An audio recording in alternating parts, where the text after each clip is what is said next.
சிதம்பரம் சட்டமன்ற தொகுதியில் போட்டியிடும் மதசார்பற்ற முற்போக்கு கூட்டணியின் வேட்பாளர் தமிமுன் அன்சாரிக்கு ஆதரவாக விசிக தலைவர் திருமாவளவன் பிரச்சாரம் மேற்கொண்டார். கடலூர் மாவட்டம் சிதம்பரம் சட்டமன்ற தொகுதியில் போட்டியிடும் மதசார்பற்ற முற்போக்கு கூட்டணி வேட்பாளர் தமிமுன் அன்சாரிக்கு ஆதரவாக விசிக தலைவர் திருமாவளவன் முட்லூர் எம்ஜிஆர் சிலை அருகே பரப்புரை மேற்கொண்டார். முன்னதாக பிரச்சாரம் மேற்கொள்ள வந்தவர்களுக்கு கிரேன் மூலம் மாலை அணிவிக்கப்பட்டு மேலதாளங்களுடன் உற்சாக வரவேற்பு அளிக்கப்பட்டது.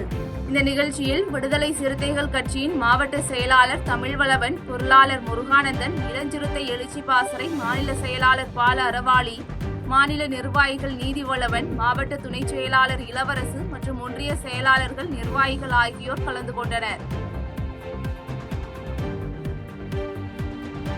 செய்திகளை உடனுக்குடன் தெரிந்து கொள்ள கீழ்கண்ட கேபிள் மற்றும் டிடிஎச் நெட்வொர்க்குகளில் எம்நாடு செய்தி தொலைக்காட்சியை காணுங்கள். பாதகம் செய்பவரை கண்டால் நாம் பயம் கொள்ளலாகாது பாப்பா. மோதி மிதித்துவிடு பாப்பா, அவர் முகத்தில் உமிழ்ந்துவிடு பாப்பா. அண்மை செய்திகளை உடனுக்குடன் தெரிந்து கொள்ள இணைந்திருங்கள் எம்நாடு தொலைக்காட்சியுடன்.